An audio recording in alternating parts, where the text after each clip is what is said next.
army will rise. Quick, everyone, get away from that Easter Island head we've been using as a coat rack. It's not moving at all. No, look, over on Necromancer Hill. The ground atop the hill began to shift and move.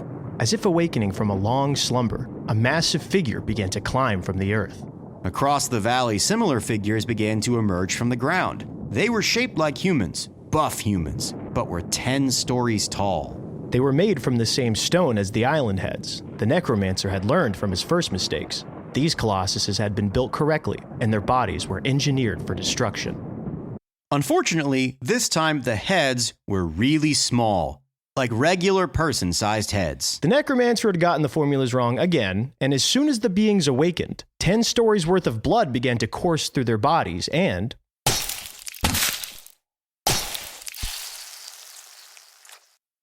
their heads popped. Oh,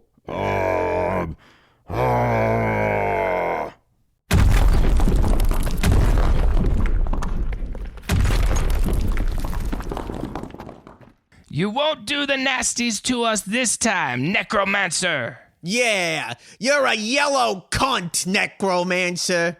My army will return with all the bugs patched, and nobody can stop me, unless you have any Zoroastrians in your crew. Damn it! Are the Tinchy Winchy twins still here? No, they left in a sailing event and were lost at sea, presumed dead, remember? Yes, and I went looking for them in the Pacific Ocean in my submarine, and I found one of their skulls bobbing in the water off the coast of Antarctica. So I can say definitely that they aren't coming back at any point, and we will need to figure out a different resolution to this. Can anyone else convert to Zoroastrianism? The Swiss, maybe? You have to know a lot about Zoroastrianism to do all the stuff. Goodbye. the giant colossus statues with the baby heads all disintegrated, and the big cloud of dust swirled around the island and got in everybody's eyes. Nobody was hurt in the necromancer attack, but it stopped the Olympics for the day because it was the itchiest thing that had ever happened. Terrified, defeated, and scratching their damn nuts, the Olympians retreated to their bunks, ready to await whatever horrors were in store for them tomorrow. But there was no horror to come, only bravery, freedom, and the indomitable strength of the human spirit.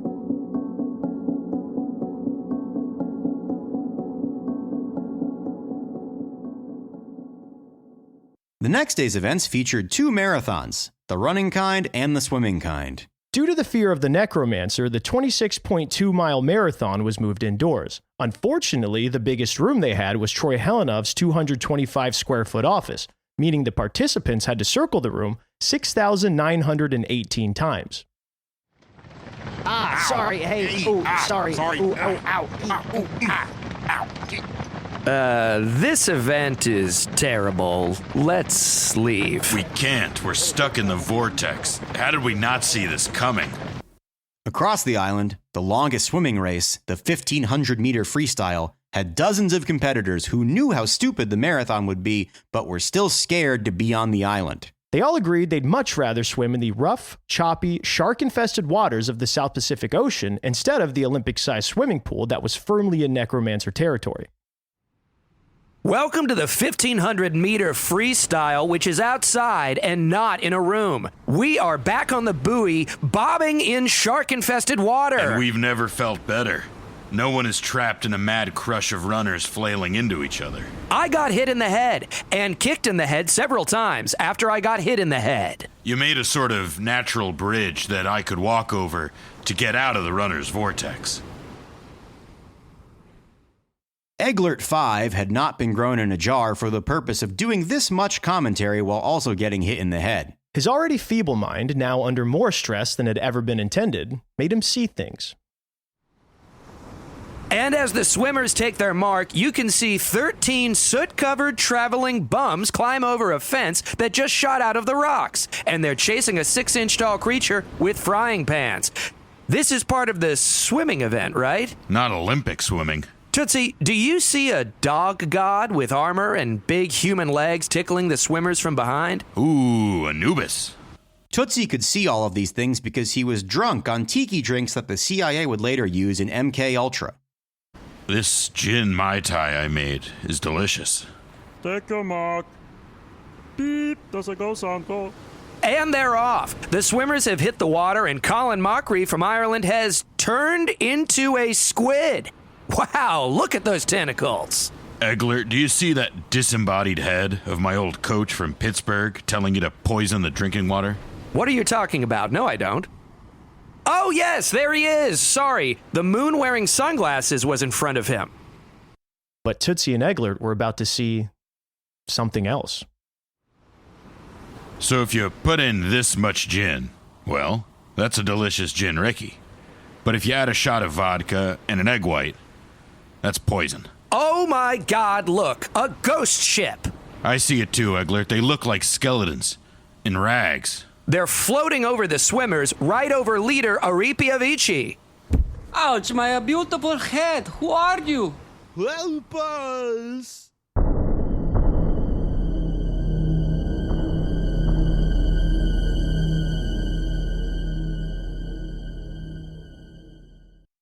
The ghost raft was in fact real. On it were 15 starving men with long beards who had been at sea for a very long time. And we recognized the man standing on the bow waving his arms and screaming. It was the head of the Portuguese Olympic Committee, Ray Kwasa. We spoke to him back on page 17, or page 14 after edits, or page 5 after edits on a day when we're mad at each other. But Ray Kwasa had mysteriously vanished and was not a part of any of the Olympic planning meetings, and when the Portuguese team showed up, he wasn't with them. But those Portuguese, twist, weren't Portuguese at all. They were undercover American intelligence agents. So what happened to the real Portuguese? The most accursed voyage in the history of the sea. Entury. What is this word? Century? 100 years, yes. Ray Kwasa had prepared a dramatic account of his journey, which he delivered on the beach to the stunned athletes. He was starving, but he made it through this entire story thanks to the energetic charge of Lady Theater. Portugal was super stoked to take part in these Olympics. We brought out our most beautiful state-of-the-art caravels that made Portugal the masters of the oceans. 400 years ago, the two wooden caravels were built in the 16th century, but they look great. The leader of this armada was legendary Portuguese captain Wersvaldo Sandiego. His ship was the Maria Santa, and Ray Kwasa was put in charge of the Burro que atravessa o mar, the donkey who spans the sea. Captain Sandiego was an extremely superstitious captain, and he was convinced that every sea voyage would meet with a set amount of bad luck. However, he said that if we can channel all the bad luck to one ship specifically, the rest of the fleet will be fine. So when we got to the Azores, he added a third ship, a ship that was accursed in every possible way. The ship was christened the Ship That Knew Too Much. It was filled with a dozen black cats. Ladders were bolted into the deck that sailors would walk under constantly. American pennies were placed everywhere below deck, so the sailors who picked them up in the dark couldn't see that they were tails side up. Along with that, there were plenty of other weird Portuguese superstitions, like there was just a yak walking around wearing sunglasses. I guess that's bad for them. We almost had a mutiny in the Azores. None of the sailors wanted to be on the cursed ship. Captain Sandiego was furiosa, but I said, okay, sailors, time to test your luck. the sailors had to stand on the dock and watch the three ships in the harbor. A Queen of Hearts was placed on the deck of one of the ships, and the three ships sailed around each other in the harbor as fast as they could, doubling back and swapping places. And if the sailors couldn't guess where the Queen of Hearts was, it was a future ghost ship for you. I guessed wrong even though it was my game. So I was in charge of the curse ship, and the donkey who spans the sea, they gave her to Captain Dafans. Captains Kwasa, Dafans, and Sandiego sailed headlong into the treacherous Strait of Magellan. The southern tip of South America is notorious as a mountainous maze of inlets and islands that terrorize ship captains. If you can avoid getting lost among the freezing peaks or running aground in narrow channels, the treacherously shallow dark waters often hide jagged rocks that have shredded the hulls of ships for years. I am not a captain. I am a mayor of a Portuguese town called Sao Dayton. Yes, it is next to South Eaton.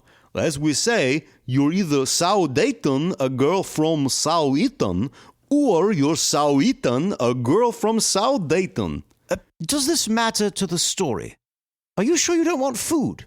Then, Capitan San Diego told us to split up and spend 3 days searching north, west, and south in the channels for the passage to the Pacific Ocean. But I sailed my ship into the back of Capitan San Diego, and we had to stay right there repairing the boats. We never saw Capitan Dauphin's again. The donkey that spans the sea found a passage south out of the strait, but sailed straight to Antarctica where they all froze to death. When the wreckage was discovered 20 years later, it was found that at least some of the sailors had thought they were on Easter Island because they had set up a running track and some hurdles. The surviving 2 ships wandered the maze for days, until eventually finding the westward passage out. We began to turn a corner when we heard a kaboom! The Portuguese ships entered the channel to find the burning wreckage of 2 United States battleships blocking the passage. There were a few figures far away on the hills overlooking the wreckage that stumbled to their feet when they saw the Portuguese, pulled out their pistols, and tried to shoot the Portuguese from a kilometer away. Capitan San Diego told me there was another way around the continent, the Drake Passage. I said, whoopie-dow-doo, let's do it. He really should have told us how much farther and harder that was.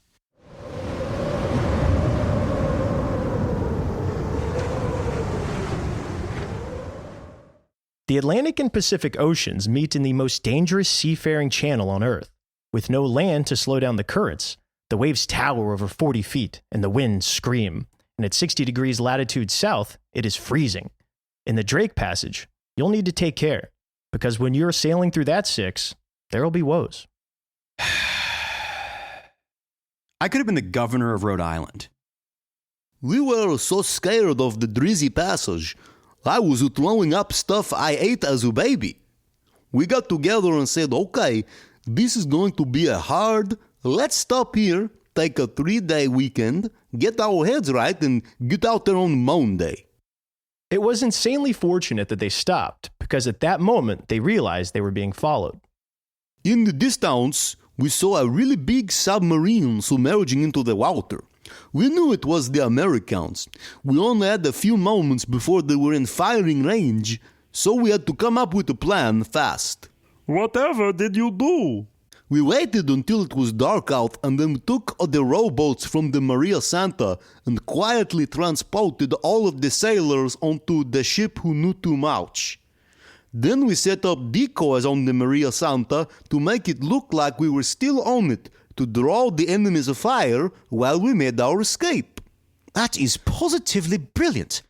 What did you use for decoys? That was all me, baby. I knew it had to be convincing, so we used the food we had on both ships to construct realistic-looking scarecrows. We had the watermelon heads on top of bodies we made out of wrecks of beef jerky that we were drying out. And then we gave them arms and legs made out of loaves of bread. To really bring it home, we had them all hold cups that we filled with coffee, because that's what people like holding when they're real. So you used all of your food? I cut you off because I think I know where you're going with this. To really sell it, we took off all our clothes and put them on the scarecrows. Huh. So the naked, shivering sailors of the Maria Santa rowed over to the ship who knew too much, leaving behind 24 scarecrows made out of every scrap of food that they had. Hours later, as the fiery remnants of the Maria Santa were claimed by the sea, the sailors of the ship who knew too much that weren't experiencing the early effects of gangrene all congratulated each other on a ruse well done. Little did they know that the sea was nowhere near done with them.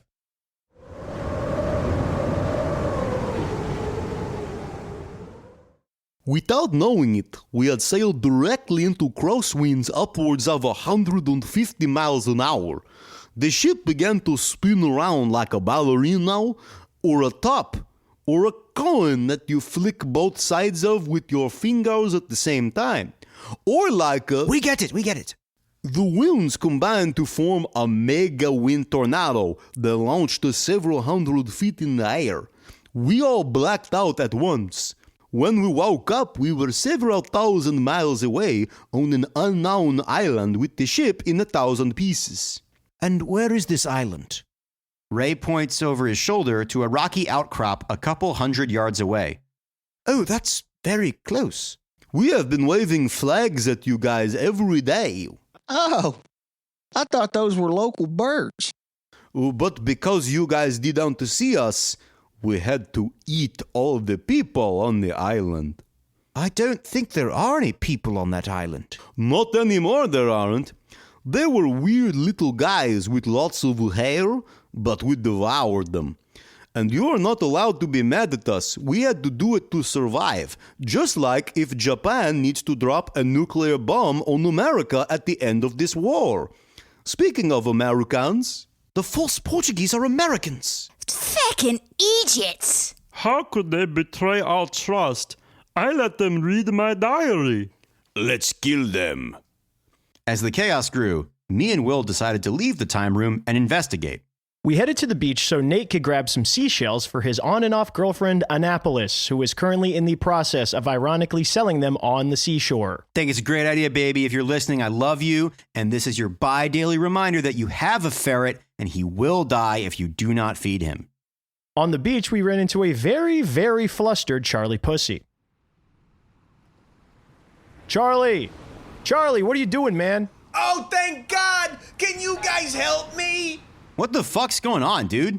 I can't believe it! The real Portuguese made it off that island! What do you mean made it off that island? Well, there's a short version and a long version. How much time do you have? How much time do you have? There's hundreds of guys trying to kill you right now. Good point. Unfortunately, I lack the mental facilities to editorialize myself right now, so at my great peril, I will have to give you the long version. Will, would you hold on to this 90 pounds of recording equipment? Sure, man. You dropped it right into the ocean. How cruel. Sorry, bro, you pissed me off on like a caveman level. It's taking everything within me not to bash your head in with a rock. Oh, if I had a nickel for every time I heard that. So, the OSS's plan to infiltrate the Olympics was simple. We come here in disguise as the Portuguese team, and we intercept the real Portuguese team somewhere in the Strait of Magellan. But our battleships met in the strait from either side before the Portuguese got there, and so we both thought the other ship was Portuguese, and we laid waste to each other. Man, you guys all fucking suck, huh? So it seems. Annie then, the smoldering ruins of the boats blocked the narrowest part of the strait, and the few survivors, myself included, were stranded on the hillside of Isla Carlos III for days. We didn't have board games or anything. I'm bored. This is so boring. Yeah, this fucking sucks. I hate this, and I hate you, Charlie Pussy. Take that. I wonder how the marathon's going. Sorry. Hey, Excuse me. Sorry. The marathon would go down as one of the deadliest in history.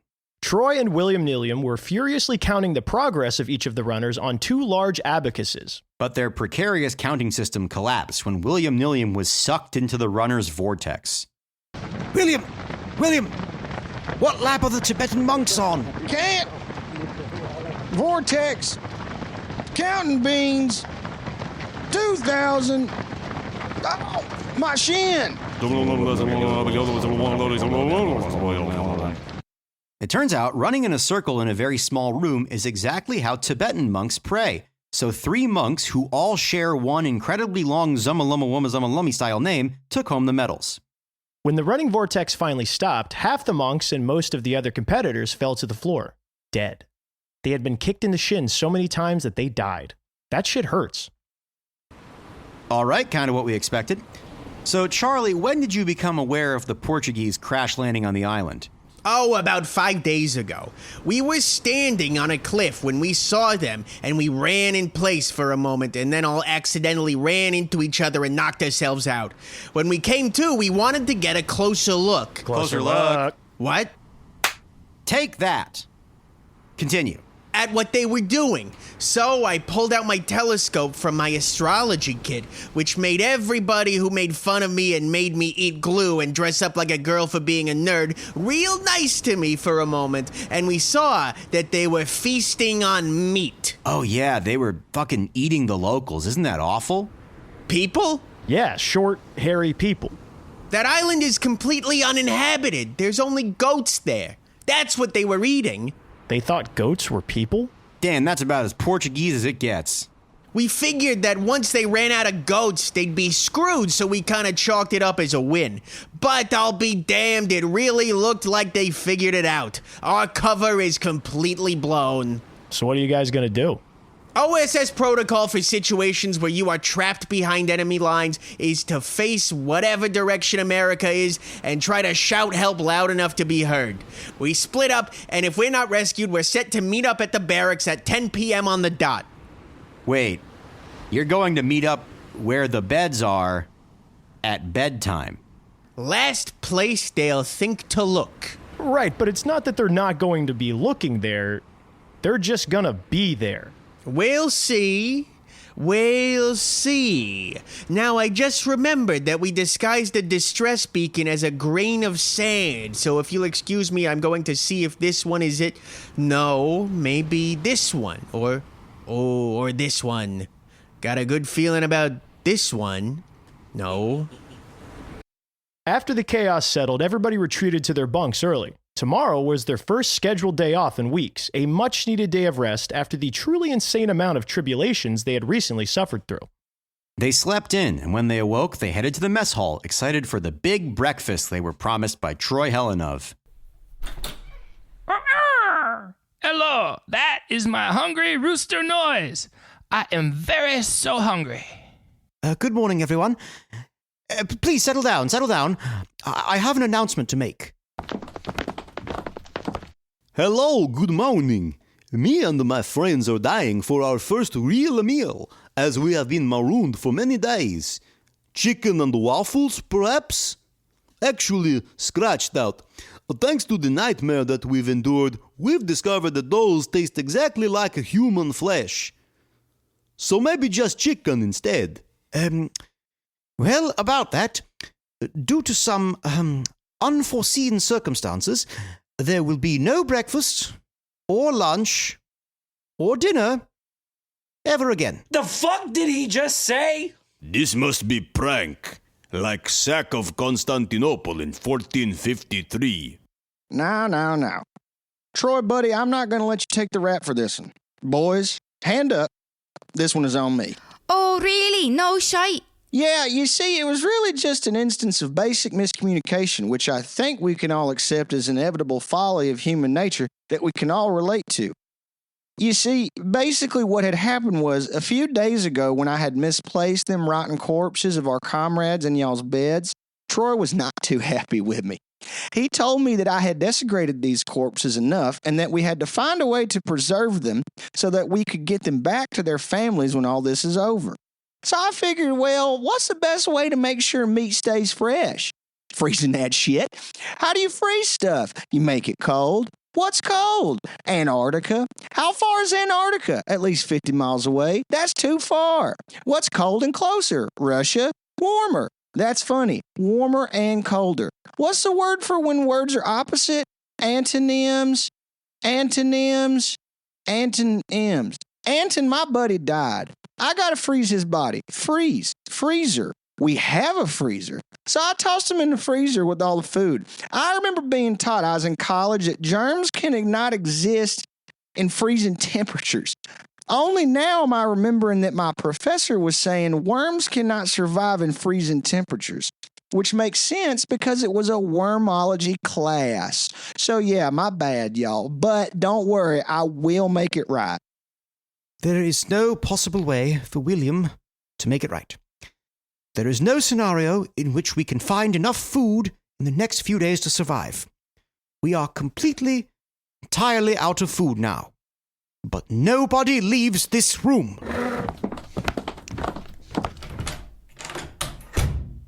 the entire Yemen team left. They had spent most of the Olympics making boys with the townsfolk of Hangaroa and went to kick it in town for a few months. And then they lived happily ever after. Goodbye.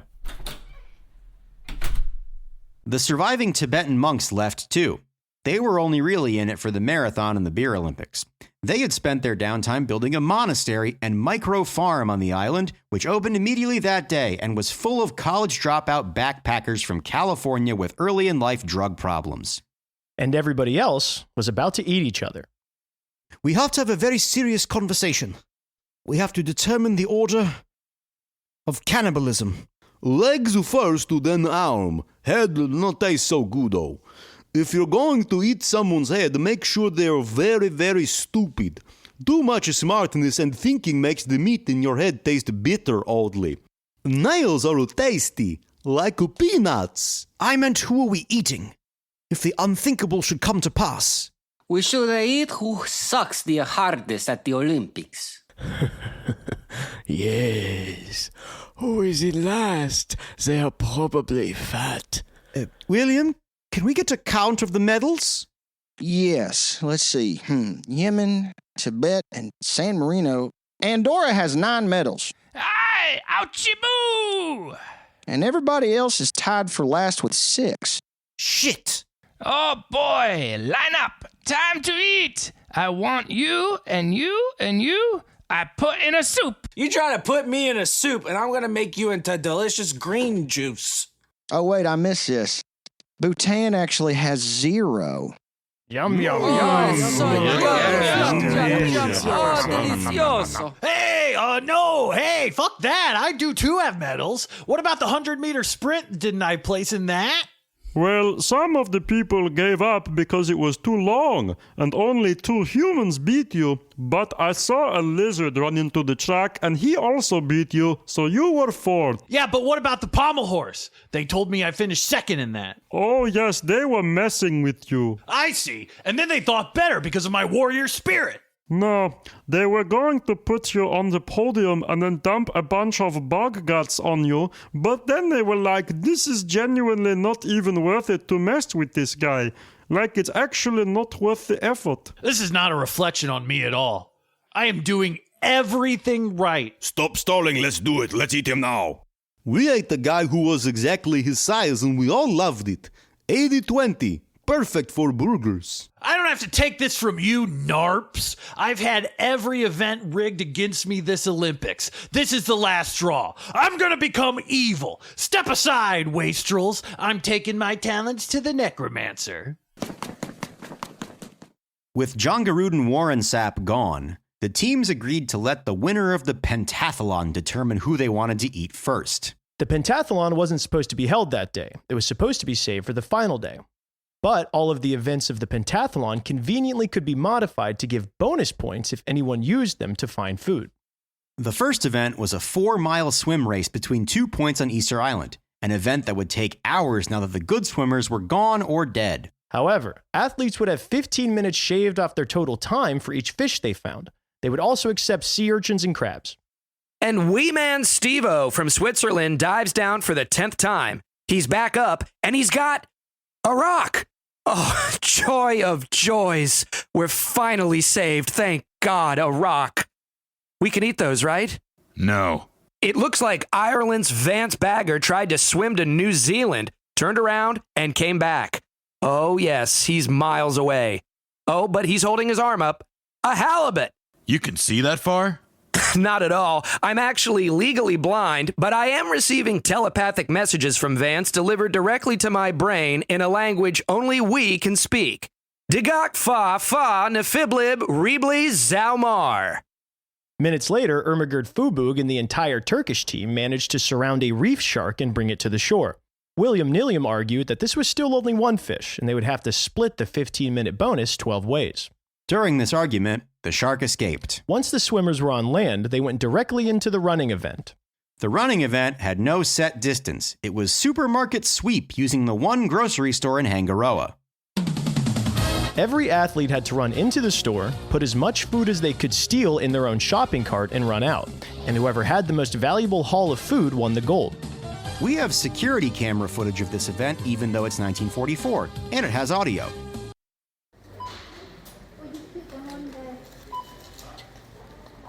We got a runner!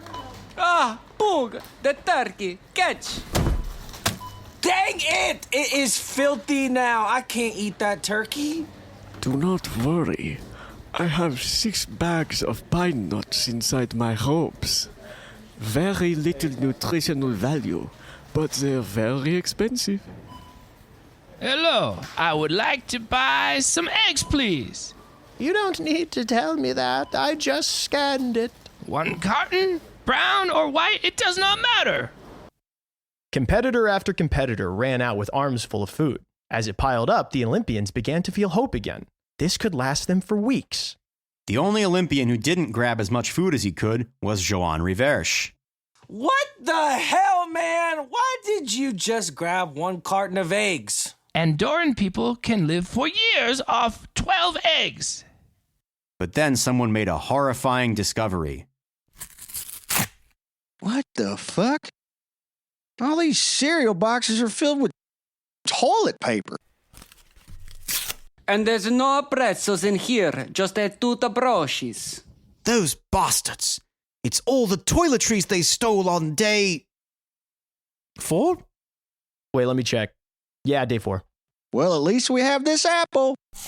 Ugh, and all toothpaste. Oh my god! They cored an apple, took out all the flesh, filled it with toothpaste, took a needle, put the thread in the needle, sewed it back together, gave it to us. Man, they are a vengeful people.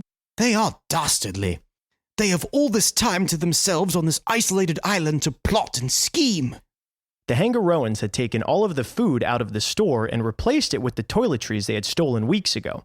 An insanely ruthless and calculated gambit that destroyed the last shred of hope the Olympians had. They were forced to resort back to their original plan for the event. They went through each team's haul and calculated the value. The athletes from the Vatican were way ahead. They had stolen 13 bags of pine nuts at an estimated value of $750. Andorra, what's in the egg carton? Eggs. That's good. Ow, my incisors. Those are Fabergé eggs. Oh, they did steal some. Those are my mouth fabs. My family sucks on them in moments of deep thought and concentration. Estimated value, $625,000. Andorra wins. Hey, everybody's favorite guy. So after all that, we only learned one thing. Joan Rivers was awesome. He truly was everybody's favorite guy. But him being everybody's favorite guy would not be enough to stop what was coming. Another necromancer attack.